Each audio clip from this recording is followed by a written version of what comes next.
सत्संग से सोधी आवे, नहीं जीव 84 में जावे। सत्संग से सोधी आवे, नहीं जीव 84 में जावे।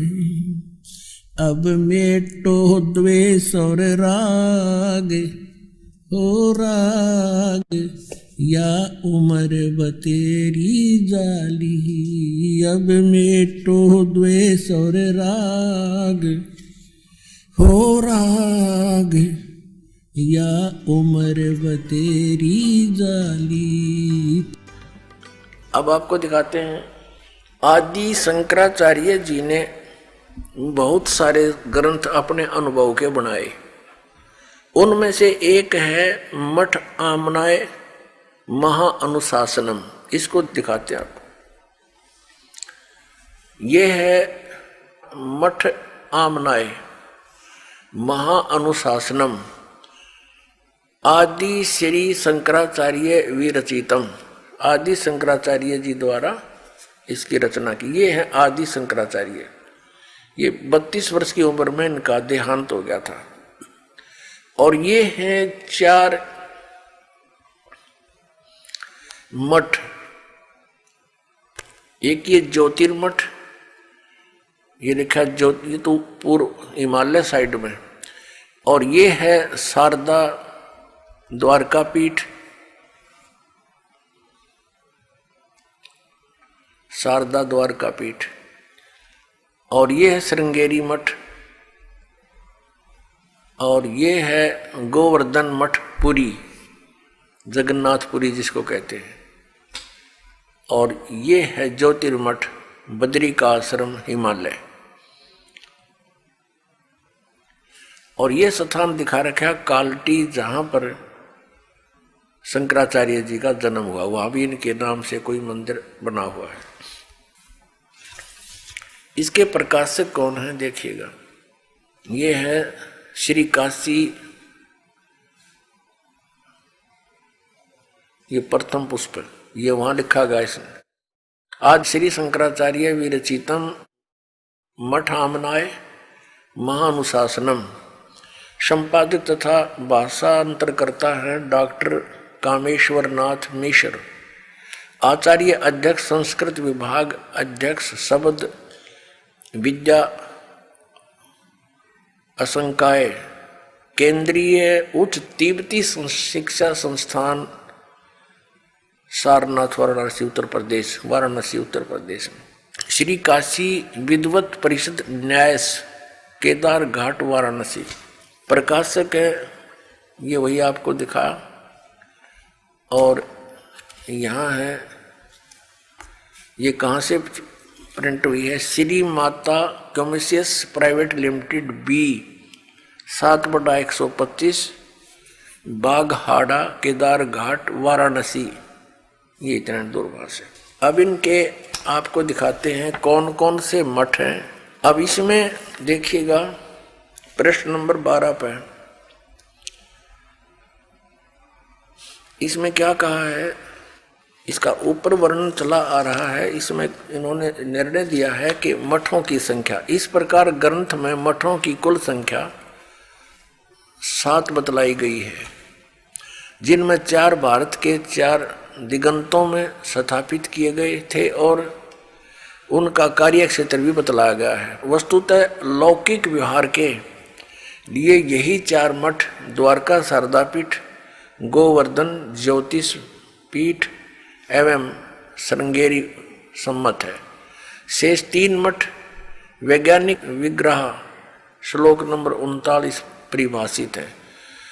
इनकी विग्रह कल्पना केवल विज्ञानात्मक है, भावनात्मक है। अर्थात यदि किसी मुमुक्षु को किसी सद्गुरु आचार्य की शरण नहीं मिल पाई तो वे वह निर्देशानुसार अपनी गुरु तथा पीठ की भावना करके मोक्ष मार्गी हो जाते हैं। लौकिकी सत्ता न होने के कारण वे सुमेरु स्वात्मा एवं निष्कल आमनाओं के आचार्य, योगपट और ब्रह्मचारी के नामों की निरुक्तियां नहीं हैं।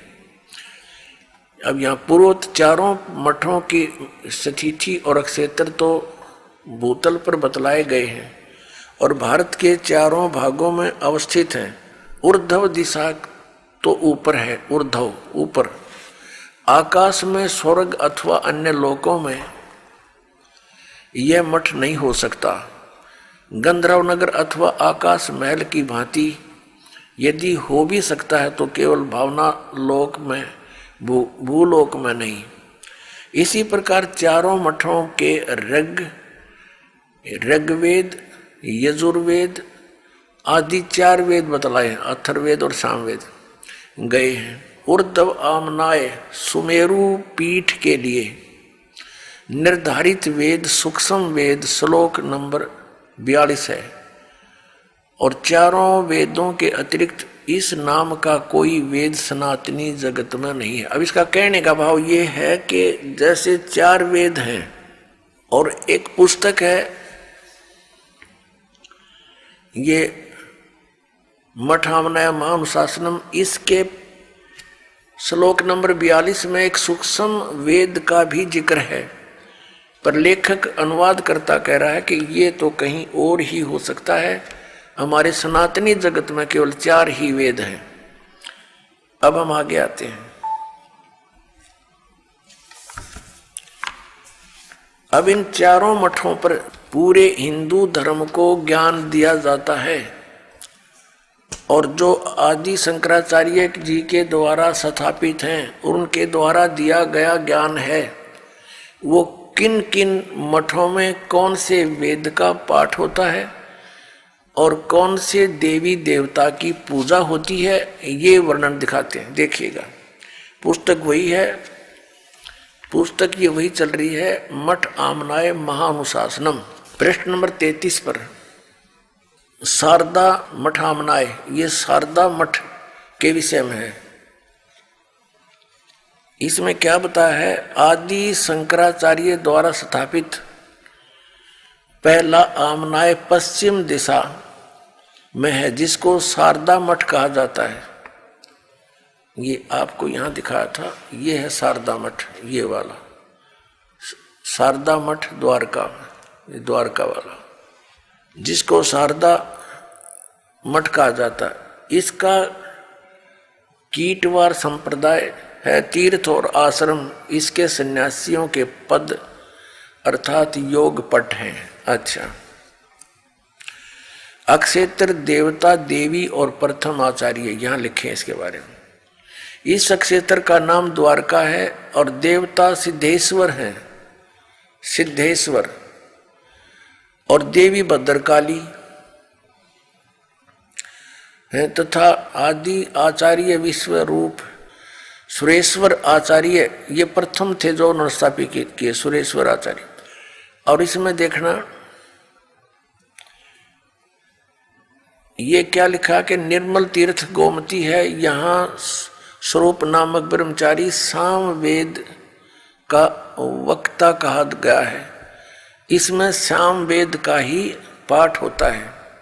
आगे देखो, ये वही चल रहा है, उसी के बारे में चर्चा चल रही है ये। और इसका महावाक्य क्या है, ये प्रश्न नंबर 35 पर हम आगे हैं। इस शारदा पीठ का महावाक्य है, महावाक्य में गोत्र।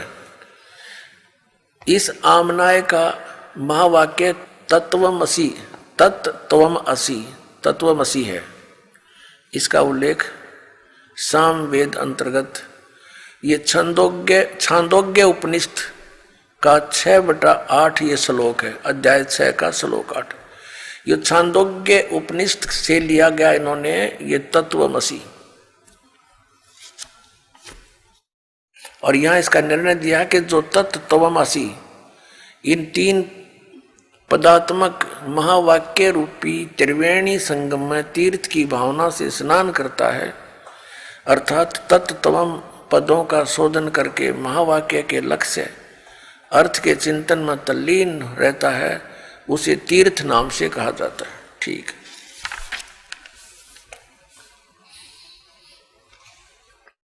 अब ये है गोवर्धन मठ आमनाए। गोवर्धन उस मठ के बारे में जानकारी है। इसमें गोवर्धन मठ माना जाता, यह है कि दूसरा आमनाए पूर्व दिशा में वह है गोवर्धन मठ माना जाता है। यहां देखेंगे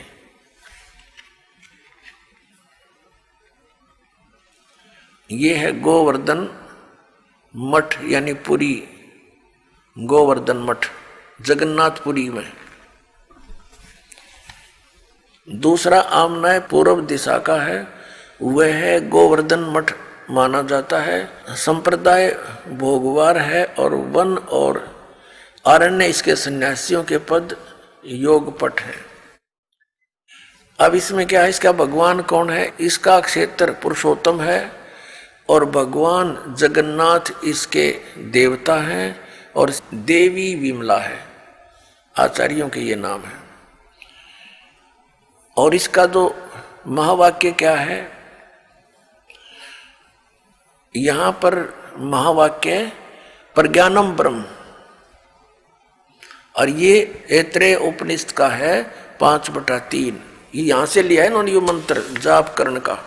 और यहां पर हम देख रहे हैं 38 पृष्ठ पे है। इस मठ के ब्रह्मचारी के लिए ऋग्वेद का ही पठन स्वाध्याय बतलाया गया है और गोत्र का नाम काश्यप है। इसमें गोवर्धन पीठ में ये ऋग्वेद पढ़ते हैं और नहीं।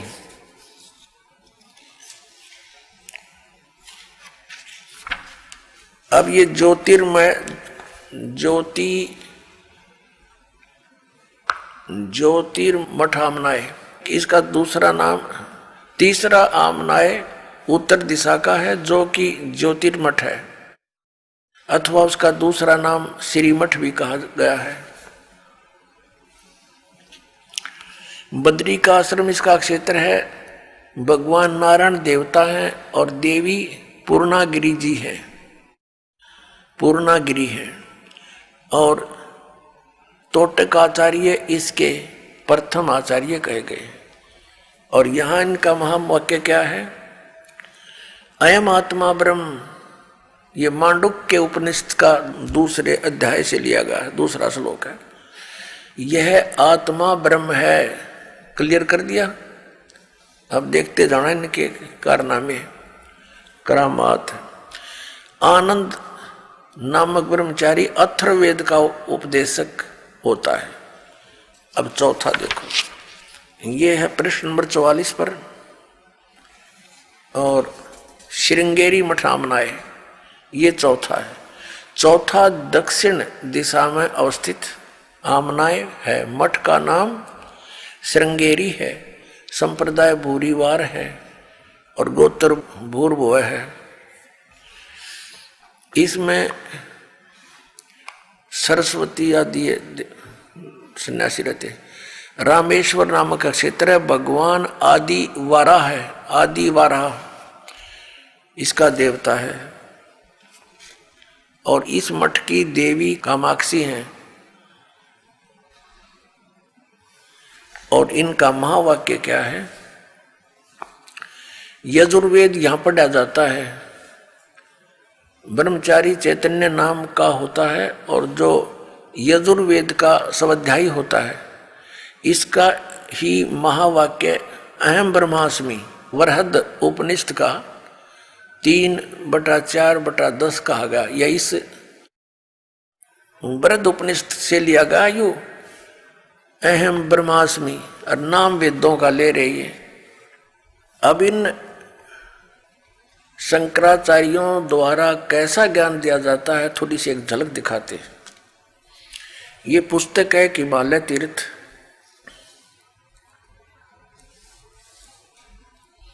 जेपी नंबूरी इसके ये लेखक हैं। हिमालय तीर्थ जेपी नंबूरी उप मुख्य कार्यकारी श्री बद्रीनाथ केदारनाथ मंदिर समिति, कोलकाता से प्रकाशित है। पहला प्रकाशन, प्रकाशक है रंजू चक्रवर्ती, क्षेत्र A/1, Bama Charan Roy road, Calcutta. Mudragiri print services Calcutta, ये ऐसे। अब आपको दिखाते हैं इसके, ये देखिएगा, ये पृष्ठ नंबर 42 पर हिमालय तीर्थ शंकराचार्य, ये शिव रहस्य नामक कोई पुस्तक है। बौद्ध मीमांसक मंत्र अर्थात कलयुग के 3000 वर्ष व्यतीत होने पर बौद्ध मीमांसकों के मत पर विजय प्राप्ति के लिए शंकर यति के रूप में आविर्भूत होंगे। आविर्भूत यानी कलयुग जब 3000 वर्ष बीत जाएगा तब शंकराचार्य का जन्म होगा, और उनका जन्म ऐसे ही हुआ 3000 वर्ष बीत जाने पर। अब इसमें कथा दिखाते हैं आपको, हमारे शंकराचार्य जी हमें क्या कथा सुनाते हैं, कैसा ज्ञान देते हैं। यह एक कथा सिंपल सी लेंगे, ज़्यादा इतना समय नहीं हम वेस्ट करेंगे। देखना, ये पृष्ठ नंबर 19 पे एक कथा सुनाई है इन्होंने इन तीर्थों के बारे में, ये तीर्थ कैसे बने। ये हिमालय तीर्थ पुस्तक है। यहाँ लिखा है कि ये पहले तो उन्होंने और बताई है, नर और नारायण ऋषियों के पश्चात अन्य ऋषि मुनियों व भक्तों द्वारा यह ज्योतिर्लिंग पूजित रहा। एक भगवान ने कोई किसी नर और नारायण नामक व्यक्तियों की पूजा से प्रसन्न होकर ज्योतिर्लिंग की स्थापना की, उसकी ये पूजा करते रहे। उसके पश्चात तत्पश्चात महाभारत काल में पांडवों द्वारा गोत्र हत्या अर्थात महाभारत युद्ध में अपने भाई बंधुओं आदि की हत्या के पाप से मुक्ति हेतु यहाँ पर देवादिदेव महादेव की आराधना की। अपना पाप नाश करने के लिए भगवान शंकर भगवान की पूजा की उन्होंने, ये पांडवों ने। इसी प्रसंग में पुराणों में एक कथा आती है, भगवान वेद व्यास जी की आज्ञा से पांडव केदार क्षेत्र में गए। भगवान महिष यानी भैंस का रूप धारण कर केदार अंचल में विचरण करने लगे। भगवान शंकर ने भैंस का रूप धारण किया और उस केदार अंचल में यानी उस क्षेत्र में घूमने लगे भैंस बनकर। और भीम ने भगवान शिव को मायावी महिषी के रूप में पहचान लिया।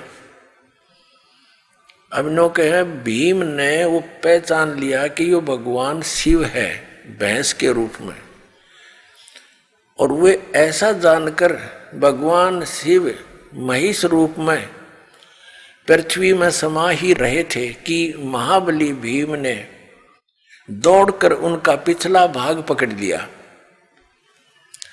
पांडवों की भक्ति एवं विश्वास को देखकर भगवान शिव ने उन्हें साक्षात दर्शन दिए। गुरु हत्या पाप के फल स्वरूप प्रायश्चित के रूप में भीम द्वारा पकड़े गए पृष्ठ भाग की पूजा अर्चना का आदेश देकर वहीं अंतर्ध्यान हो गए।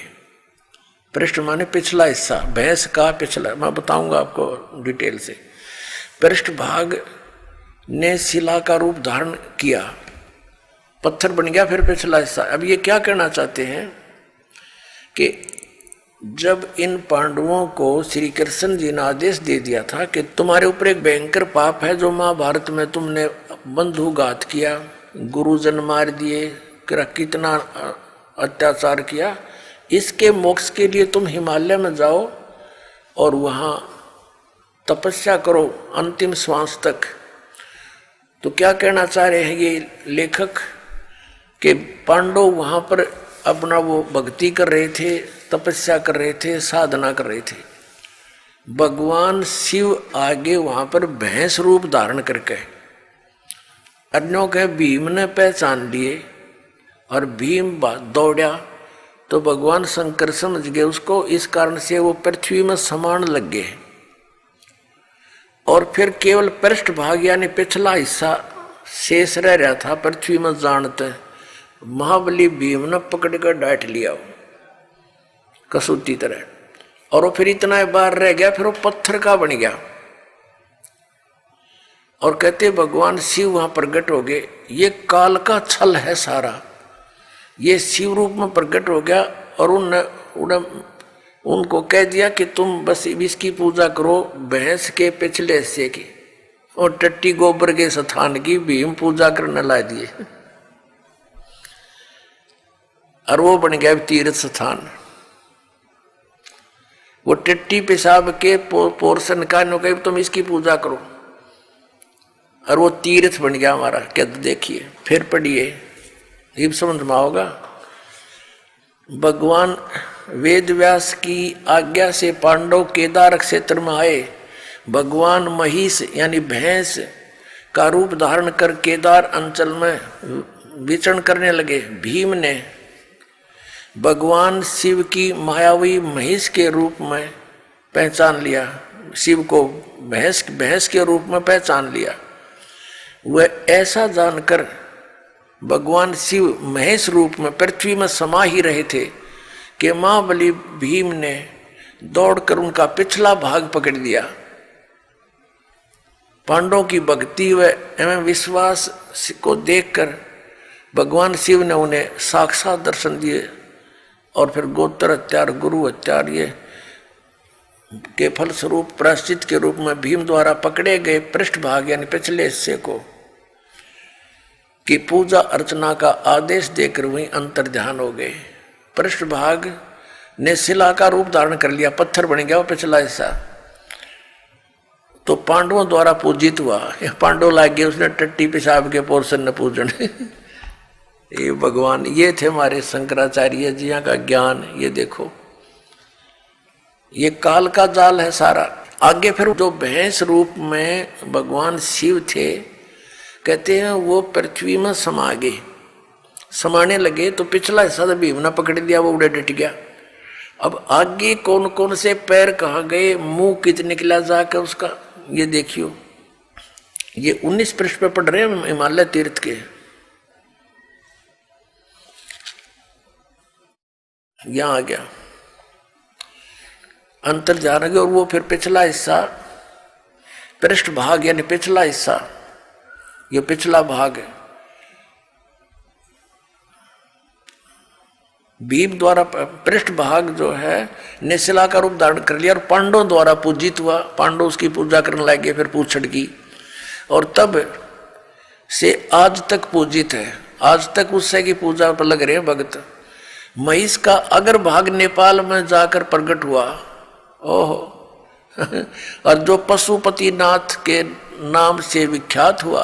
अरे वाह देवताओं, कहते हैं उस भैंस का अगला मुंह सिर उड़ा निकला जाके कहा, नेपाल में। ओहो,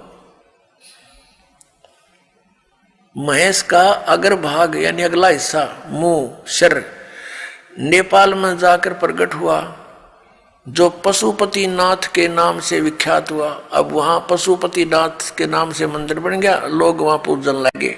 ये इन हमारे शंकराचार्यों द्वारा दिया गए ज्ञान पर आधारित पुण्यात्मा वो साधना कर रहे हैं।